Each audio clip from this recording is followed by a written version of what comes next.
Welcome. I'm sitting with Lori Snyder. She is a licensed clinical social worker and a registered nurse. Today we're talking about anxiety, and this is Lori's area of expertise. She's so excited to be with us today, and I'm excited to hear from her. As we've been preparing for this, I've already learned more than I expected to.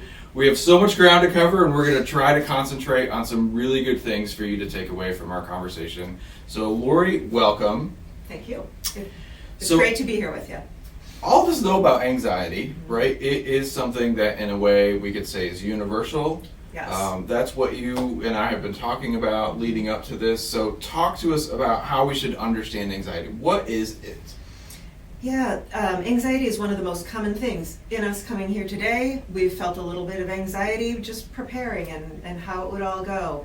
I think about times when I was teaching my kids to drive, and that the mailbox felt so close, and I was gripping the steering wheel, not the steering wheel, but the dashboard, while they're not gripping the steering wheel as tightly as I would want them to.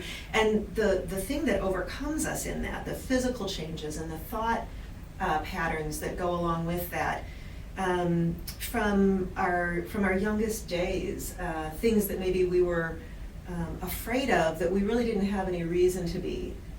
A closet or a dark space, and things that really are scary that create a very similar, or threatening, I guess I should say, truly threatening, that create the same sort of physical and thought response in our bodies. And so there are kind of two types of anxieties that we feel, things that we think in our heads, things we're worried about. Maybe that we're going to be embarrassed, or that something isn't going to go right and we're going to let someone down, or we're going to feel ashamed or hurt. Mm-hmm. And then there are some more external kinds of things that give us a sense of dread or threat. It might be something like walking down a dark street at night alone, where there's possibly some threat, but maybe not to the degree that we begin to feel. Or certain situations like standing up in front of a group of people and talking. Yeah. A very common one for a lot of people. And there are characteristics that go along with that response system.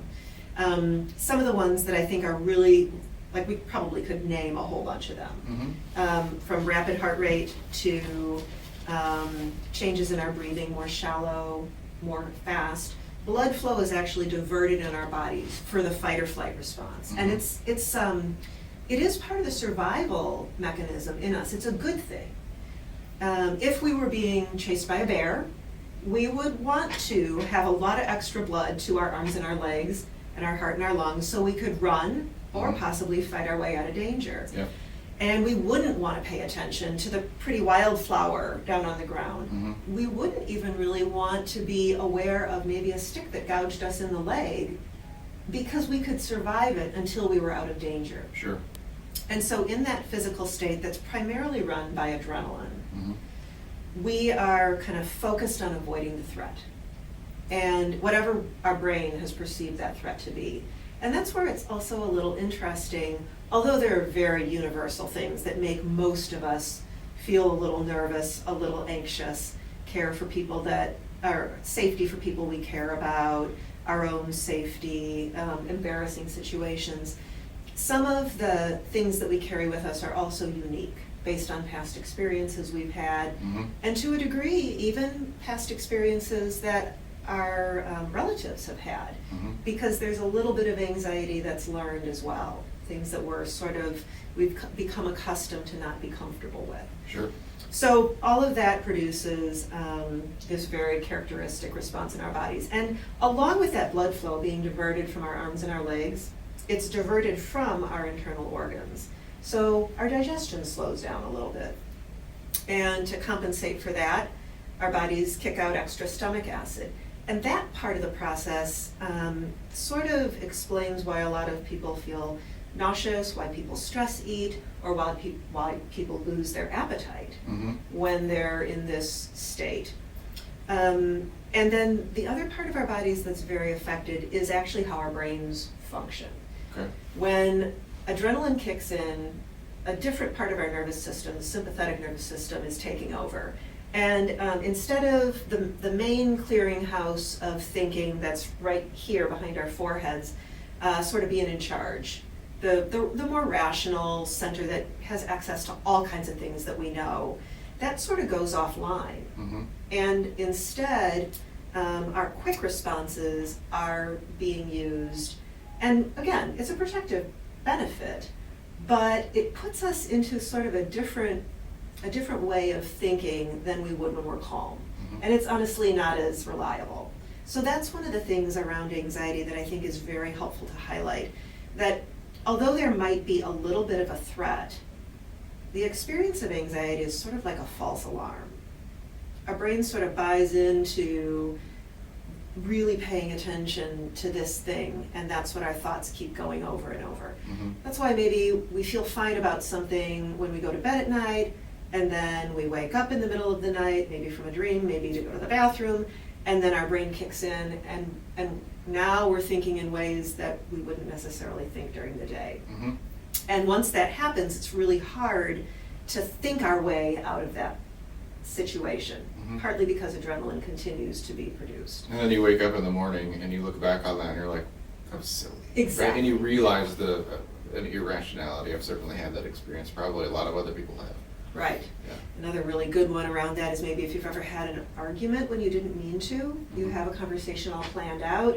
Maybe it's a tricky one, so you've taken some time to go at it, and then adrenaline kicks in and you say things that you don't really mean, and maybe the other person does too, and it comes out different than you intended. And then when you calm down later, you're like, why did I say that?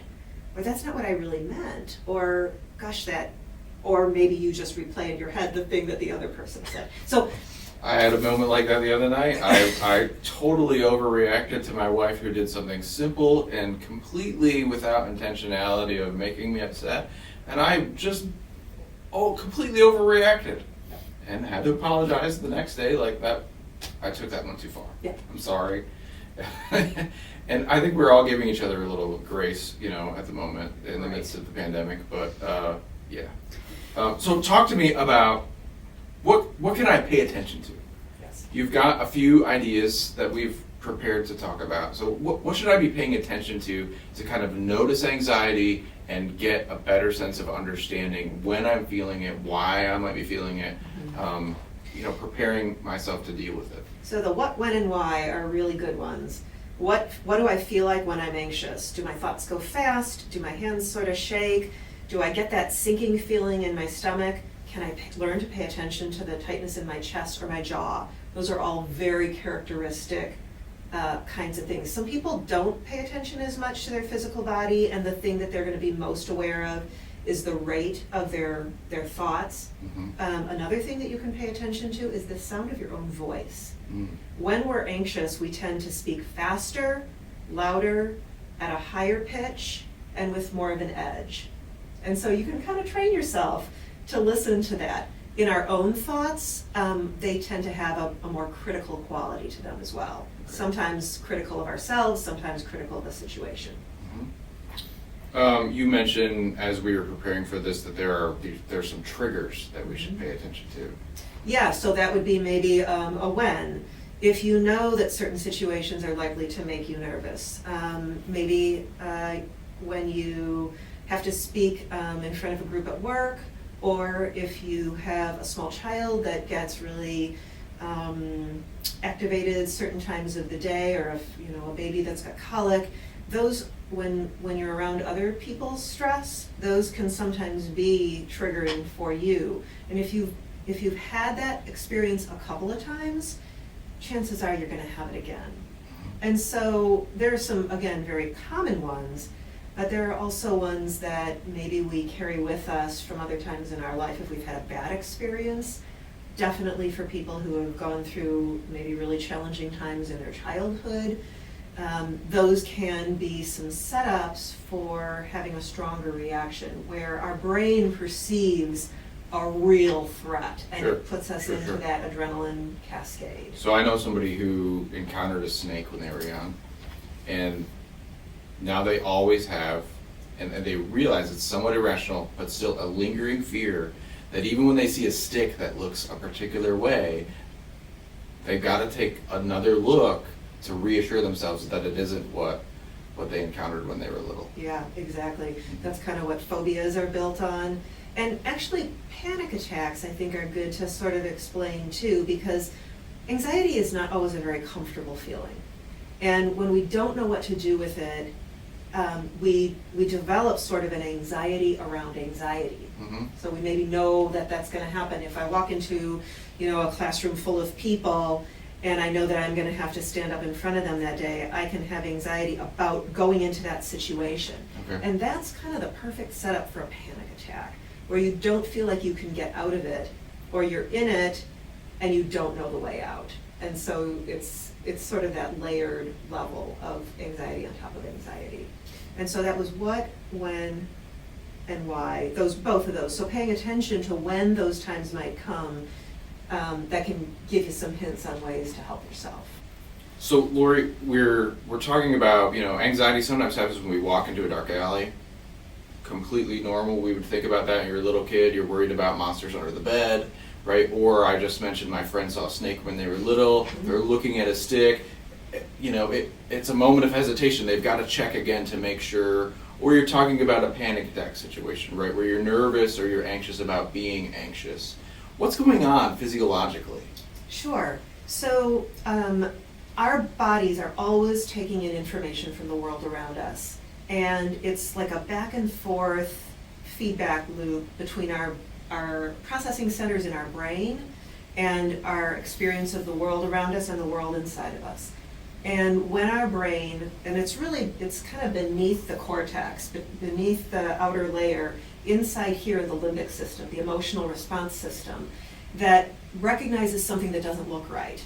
And it says, sit up and take notice, there could be a threat. Mm-hmm. And so at that moment, it's really a part of our brain called the amygdala that begins this response system that involves adrenaline. Adrenaline gets released in our bodies, our muscles get an extra jolt of energy Mm-hmm. to help us respond to that perceived threat. And along with that, the blood flow gets diverted from our internal organs, and we, in that quick response system, it's actually about 6 times faster than our thinking brain. Wow. So we know that we don't, or I guess God designed us, really, we don't do any part of this, Mm-hmm. that we have to respond quickly to something and not think it all through. Mm-hmm. Unfortunately, we make a few missteps. Sure. And our brain goes on what it knows, but it's working really fast. Mm-hmm. And so along with that process, as our body is prepared to fight or flee, we're sort of trained, hyper-focused on, almost with blinders on, Yeah. to just see the things that are important around this threat. Mm-hmm. And so there are a lot of things we miss. We wouldn't pay attention to a lot of the other sensory kinds of things that are going on, and we wouldn't even remember things like how much our spouse or our child loves us, or all the great things about them. In that moment, we're kind of focused on just one thing or a couple of things. Mm-hmm. And it's not until our bodies calm back down and our cortex goes back online Mm-hmm. that we can kind of remember all of that stuff, and the better, fuller version of us is present. So a lot of the things around anxiety, I feel like it's helpful to remember that, because in that activated state, when our heart rate's faster, above 90 beats a minute for an average person, our breath is faster, our muscles are tighter, our voice sounds different, our thoughts have that different quality, that can be just a really good reminder that we might want to slow down, that something is going on. Mm-hmm. And that's a good thing, like something is going on, but it may not be the thing we want to stay with. Sure. Good, thank you. When it comes to treating anxiety, responding to it, dealing with it, all of us have seen just commercial after commercial after commercial on TV advertising medication. That's probably the thing that everybody is most familiar with. talk to us about medical interventions and some of the others that go along with dealing with anxiety. So those medications can be really helpful. There's sort of, most of them have an element of something that naturally occurs in our body, a chemical version of it, that we take on a daily basis. And it can maybe just kind of lower the overall level of natural anxiety, or it can sort of give us more raw materials to deal with stress and anxiety. It works kind of in both ways depending on the medication and the situation. But that all by itself doesn't really stop the source of where the anxiety comes from. Mm-hmm. So whether it's something that maybe you've experienced in the past that's still affecting you, or maybe it's just something that your brain really perceives in the moment to be problematic. Maybe an example like working too many hours because you just want to get it right, and or studying for a test too long because you just want to get it right, and that idea that you have to keep going and going and going. Maybe some medication would make it a little easier for you to not buy into that quite as much. Mm-hmm. But if that's sort of what you believe you need to do to be okay, medication is not going to address that. Sure. Let's- So walk me into this next step then, right? So if I believe I have to get it right, there's something going on in terms of psychology now. Something that's mental, that I'm rehearsing. This has to do with my identity if it's a test or if it's a job, right? It's got to be perfect, or there's something wrong with me or something like that. Talk to me about how that's generating anxiety and how something like a counseling intervention would go the next step past medication. In counseling, we work with brains and bodies, our minds and our physical bodies, to get familiar with what anxiety feels like. Our bodies really can be helpful tools to give us that signal of what's going on. And the medication can play a part. And in counseling, we also work with some lifestyle pieces as well as some thought processes that really keep anxiety going. Sometimes we have to look a little bit for what some of the triggers might be that we don't just naturally know, or because we've sort of gotten over something in our life, we may dismiss it as not really affecting us anymore. Mm-hmm. But because these pathways around anxiety are so powerful and sort of under the cortex again, beneath our rational brain, we sometimes miss those. Mm-hmm. So sometimes in counseling, we can identify some of those things that just need to be worked with a little bit more. Grief can be like that. We feel grief, we go through it, we get through it, and then it comes back and hits us hard again. Mm-hmm. And it can be really surprising, like, why do I feel that way still? But it's, emotions and experiences can be like that. The other parts about counseling have to do with those thought processes, the patterns of belief. And as Christians, we're taught that God created ourselves, our bodies, Mm-hmm. and He created us for a purpose. We're taught that our identity is rooted in our relationship with God. But from the very beginning, Satan's been real good at challenging that. Indeed. That's Yeah, the for little sure. message he whispered to Eve, that maybe what God had in store and the love that God used to create a beautiful garden for Adam and Eve maybe wasn't quite good enough. Mm-hmm. And that bit of uncertainty really continues to affect all of us. I know we don't get to be free of it this side of heaven. Right. And so our thoughts get messed with all the time. Certainly Satan plays his part in that, and our own weakness, our own experiences, we buy into that as well, that we're not good enough, that we have to work really hard to be approved of and to be successful, or that we have to make sure our kids are okay. Yeah. And the pressure that goes along with that. We might think our way through that and think, oh no, I'm not doing that. But if we really look at the things we think in the middle of the night, Mm-hmm. or when we're feeling more worried, those are the kinds of things that we repeat over and over in our heads. And I think I want to just mention here that I think some people get confused. They think that that can be like sinful. Mm-hmm. And while I'm sure that there's an element of that can be, like when we work with those kinds of thoughts, I think coming from a more compassionate place Sure. is much more helpful. Mm-hmm. To see those thoughts that maybe we have to address in counseling as really human. You know, we're kind of weak, and we get caught up in the wrong things sometimes, and sometimes then we are our own worst enemy Mm-hmm. in the way we beat ourselves up, way more than God ever does. Yeah.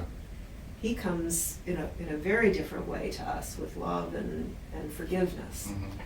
So in counseling, a lot of our focus is on identifying some of those thoughts and then learning ways to recognize when they're there and interrupt them with better thoughts, replace them with better thoughts. And like anything, when we practice it, the more we do it, the easier it becomes. So Sure. if we get in the habit of anxious thinking, Yeah. we stay in the habit of anxious thinking. But when we practice thinking differently, especially when we're not in the heat of the moment, when we're actually calm, that's when we can start to make new pathways in our brain. And things like neuroplasticity, the ability to always keep learning, that really helps us in addressing that. And you've got some ideas for a little bit later. We'll talk about some practices that we can Yeah. get into as Christians.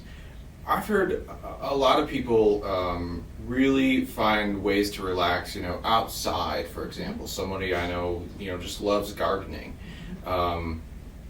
Even though it's laborious, right? You're doing some kind of work, and you have a goal, and often it's to do something beautiful. Simultaneously, it's relaxing, or getting out and exercising on the trails, right? Riding a mountain bike or going on a hike or a jog. For them is a de-stressor. Yeah. Is it the same with anxiety? Do those things help? It really does. Anxiety kind of locks us into this way of thinking, and it can really keep us doing certain things, behaviors like working too long and cutting things out of our life that are natural buffers. When I say that, it's like different things that balance out our lives that help us to be less prone to those anxious thought traps.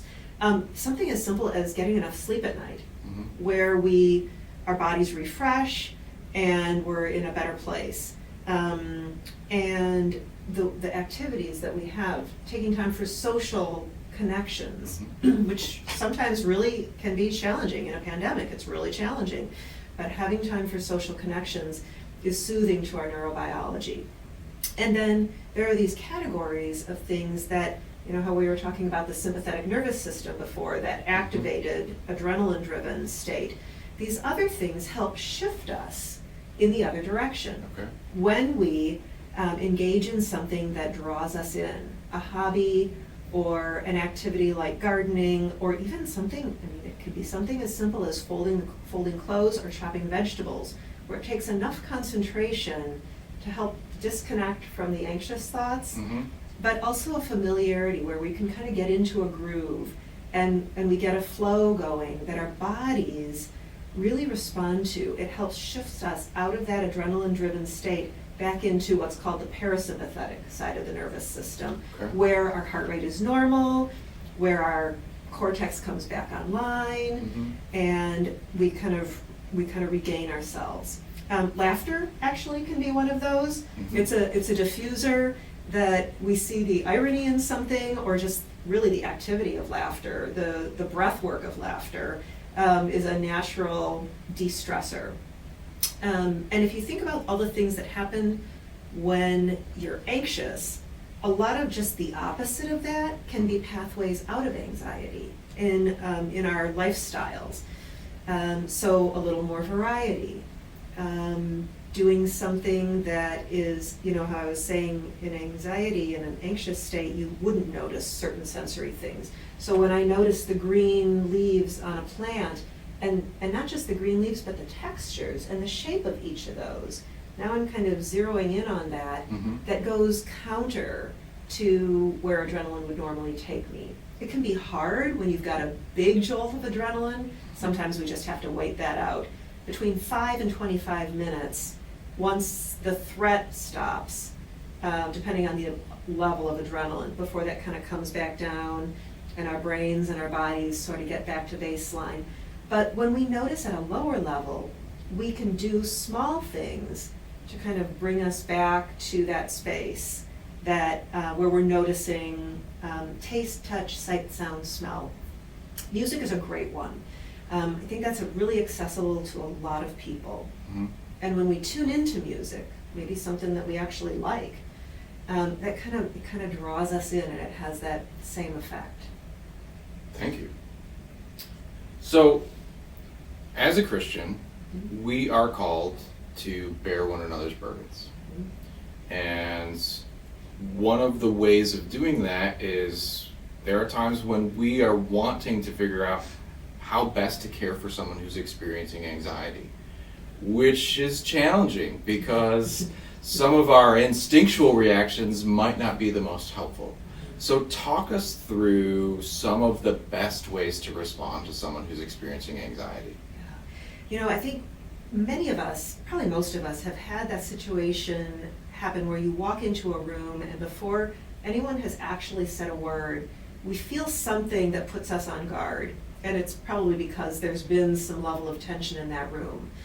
And so we read it off each other all the time. One of the tricks in wanting to help people when they're going through something that's producing anxiety is it kind of produces a little anxiety in us. Mm-hmm. So that's probably step number one, is to just kind of be aware that when you care about someone and you see them hurting or struggling, you're probably going to feel something too. I think I felt that most acutely when my kids were going through their teenage years, and I was sort of I just wasn't as responsible. I couldn't be as in charge of them and the choices they made and their responses, and I felt so powerless to make a difference. But unfortunately, sometimes my anxiety only made matters worse. Sure. It sort of sent the message that they couldn't figure it out, Mm-hmm. or that something was really wrong. And really what was happening for them is they were just getting their sea legs in handling different situations and getting a sense of what they could and couldn't handle. And so, so being present with someone as opposed to feeling like you have to do something about the situation. Or say something. Or say something. Yeah, I've had to learn that lesson as a husband, right? My wife doesn't always want me to fix it or have something to say, but instead just be present and listen. Yeah. So say more about that. Listening apparently is one of the rarest qualities. Having somebody actually sit and listen to what you have to say, and not just listening to check that box, but to listen to understand. You know, so what you mean by that, Mm-hmm. this is what I think you're saying, is so powerful. It gives that sense like that you're not alone, that you're not crazy, and I guess it's just very soothing to our neurobiology. There's some very interesting studies on this that show that the presence of somebody and the listening presence of somebody really brings down that adrenaline-driven response system in some of the biggest ways. Mm-hmm. So I guess that would be really my biggest recommendation if you're around someone who's struggling with anxiety, if you want to help somebody who's in kind of a more activated state, is to just try and listen to what's going on for them and keep listening until it kind of drains out. It may take a little while. Sure. If they're really churned up, they're not going to make a lot of sense right off the bat, and they won't be able to hear well because that's one of those senses that's kind of blocked in the anxious state. We just don't take in information the same way. Mm-hmm. And so we may just have to listen longer until they calm down a little bit, or to just sit with somebody. And definitely to offer to pray.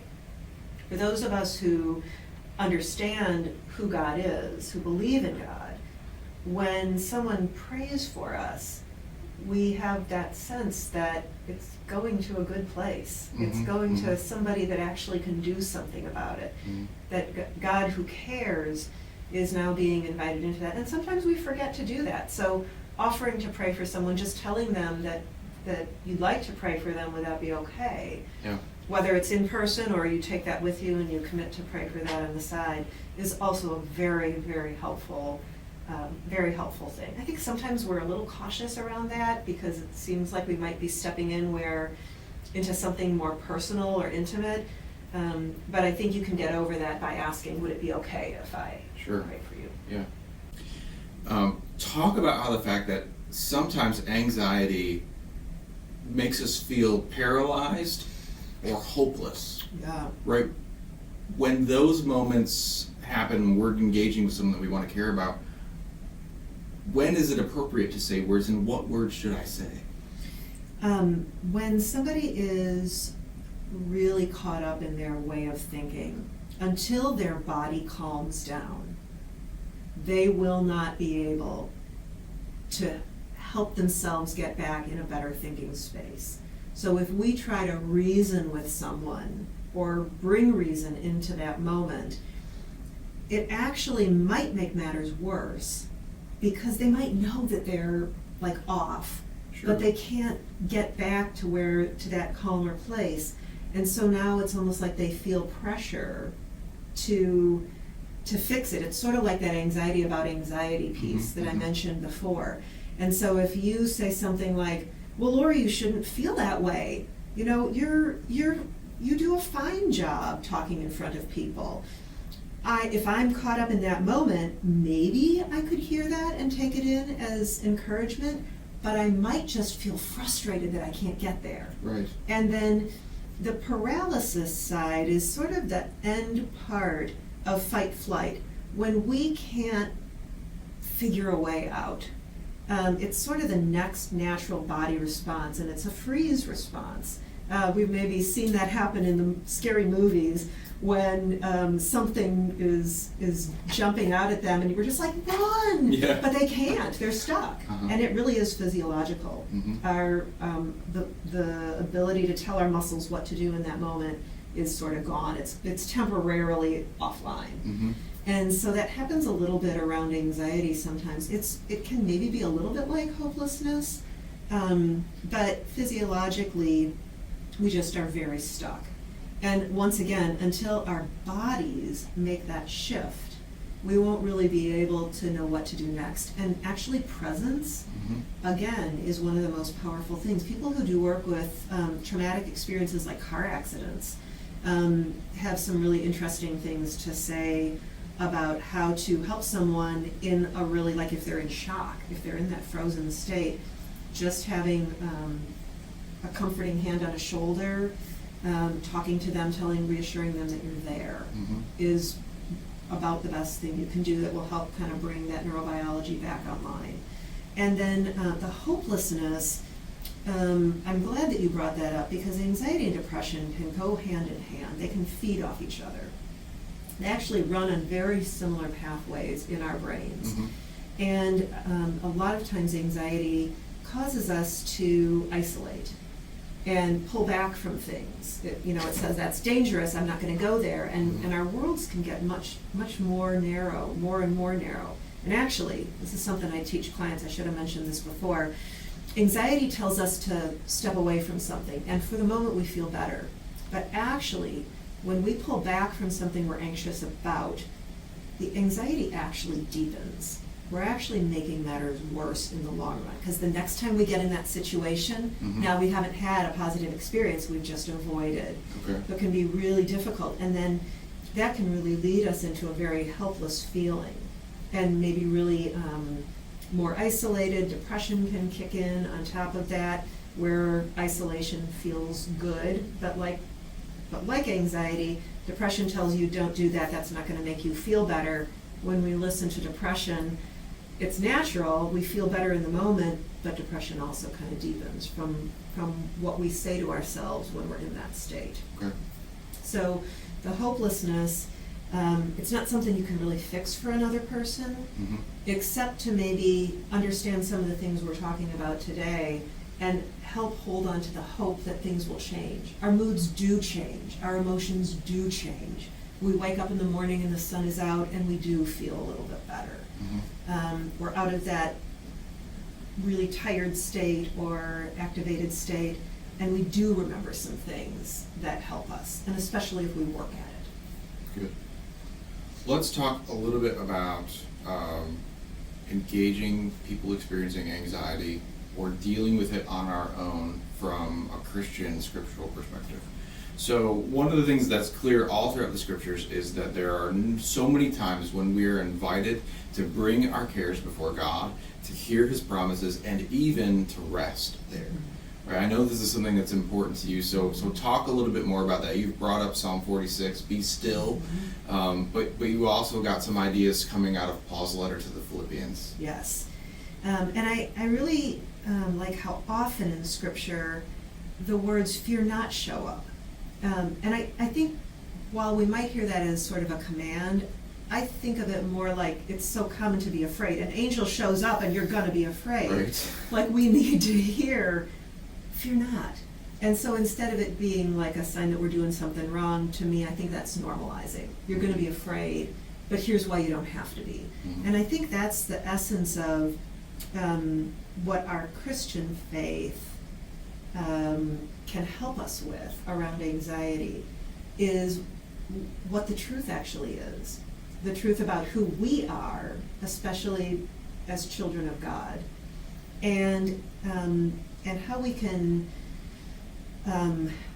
be assured of God's love. So in Psalm 46, that's the verse that says, "Be still and know that I'm God."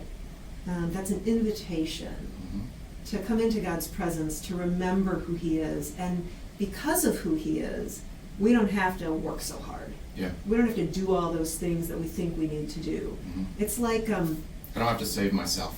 Right! Yeah. We just get to climb up on his lap and feel his love and watch how he works. Mm-hmm. And to rest. To let our bodies rest, to let our thoughts rest. And, many of us have been through times in our life where we didn't know how something was going to work out. And then we saw after the fact how God used that time to maybe bless us in a way we never would have picked for ourselves, or to take us to a place that he really wanted to use us, or to help us grow. But in that moment, we didn't know that was what was happening. And we're not going to. God is just, he's bigger, wiser, he's God. Yeah. It's the 2020 vision in reverse right. that we experience. Exactly. Yeah. Yep. And so I love that verse, and a reminder to be still and know that he's God. Who each one of those little pieces has a very important element to it. And that's something we can practice. We can do on purpose ahead of time to help teach our brains and our bodies to live a little bit differently. When we go to church and we come into God's presence, we hear all these things that remind us of who God is. And we go through, the structure of the liturgy that talks us through the reality of being human and the forgiveness that goes along with that. We need to remember that because we forget like that. Oh yeah. So, take me into what you love about what Paul says in his letter to the Philippians. Philippians starts off with Paul is in prison, and so he's not exactly in the best circumstances. And he begins with rejoice. And then he says it, listen, I'm going to say this again, rejoice in the Lord always. I'm going to say it again, rejoice, because we need to hear it. We might not be paying attention the first time. Yeah. And so regardless of our circumstances, we have the opportunity to be joyful for who God is and what he's done. So I think that's like the big picture moment of not just all the hard things that are going on, but really the bigger picture. And then he says, don't be anxious about anything, but bring your requests to God with thanksgiving. So it's like this two-part piece. Again, an invitation to turn to God, to come to him, to bring our problems, to bring our worries, and that along with rejoice, we get to be thankful for who he is and what he's already done, along with, I guess, within that embedded trust of what he's going to do. And then he says, follow my example and practice these things. And that one, I sometimes forget that, but I love that because it's kind of what works in anxiety anyway. Yeah. It's a practice. It's not, in our human bodies, it's not so easy. We have to practice things to get better at them. Mm-hmm. And then he gives us this prescription. And he says, finally, brothers and sisters, whatever is true, as opposed to the things that we focus on when we're hyper-focused on something with blinders, whatever is noble, so that's solid, good stuff, whatever is right, whatever is lovely, excellent, praiseworthy, admirable, think on these things. It's sort of like what we do in counseling to learn a different way of thinking. Mm-hmm. And then it says, change that pathway. To change that that you keep talking about, pathway. yeah. And the God of peace will be with you. It's the pathway to peace is in part in that section of scripture a reminder of how we can get there. And again, that Paul lived the life he lived. Like it was all about him in his early life and how good he was. Yeah. And he was good. And then it was in these hardship times, he could give us a message, a book of joy, which Philippians is, and this prescription, knowing that it's going to be hard for us. Mm-hmm. And so those parts, like a child, we're also invited to come to God without having it all figured out, without being able to do this consistently. Right. That we can trust him to help us, that the Spirit will be with us, and that's the best hope we have. So you quoted one section of Paul where he said, don't be anxious about anything, but in everything, with thanksgiving, bring your requests to God. Talk a little bit more about this thankfulness practice and what it could do for the experience of anxiety or helping someone else who's experiencing it. One of the things that we can do, again, it's easier to learn things when we're not in the heat of the moment. Our brains just don't take in information all that well, or our bodies when we're stressed. So a habit of being thankful or focusing on gratitude or blessings is a really good way to change some of the natural places that anxiety wants to take us. So maybe doing a gratitude journal would be an example of that. That we'd take small things throughout our day and make note of them. And then in the evening or some designated time, actually writing them down in our phone or on a piece of paper, in a journal. That writing part is actually kind of important too. It's good to remember it in our heads, but when we use our hands, it helps us integrate it in our brains. Mm-hmm. So maybe 5 things a day that happened in our lives that we're thankful for. And I've really given a lot of clients the challenge of doing that in an area where they're really struggling. They really are struggling with their job and they hate everything about it and kind of find themselves being very negative about that. Mm-hmm. To look for some of the things that they can be thankful for. Maybe it's just that they get a paycheck. Yep. Or maybe there's one thing in their job that they know they're good at, and that when they do that, they know that they're making a difference downstream. Mm-hmm. Maybe for kids around something like math, to work to find something about their math class or their math teacher or the principle of math that they can be a little bit thankful for. But honestly, that is a little bit more challenging of an exercise, and just getting in the habit of being more grateful and focusing on Thanksgiving, speaking it, writing about it, and thinking about it is good enough. It's fine. Mm-hmm. Actually, some of the just regular secular theorists take us through those kinds of exercises in all different sides of life. When we've talked about couples before. And just focusing on the positive sides of it really change our experience. Mm-hmm. What we tune into is what we experience. Sure. And even about ourselves, sometimes teenagers really struggle to be kind to themselves. Sometimes as adults, we spend a lot of time being really rough on ourselves. Yep. And without being bragging or prideful, we can look at the things that God's gifted us with, or the things that are okay about us, the things that other people appreciate. Mm-hmm. And that can be really helpful in dealing with anxiety and just stepping aside from the path that normally takes us on. This has all been really helpful, Lori. Thanks for being with us. I hope that all of you found something that's going to bless you from this conversation as you struggle to deal with your own feelings of anxiety on occasion, or especially when you are called upon by God to care for someone else who's experiencing it. Thanks for spending time with us today. Bye-bye.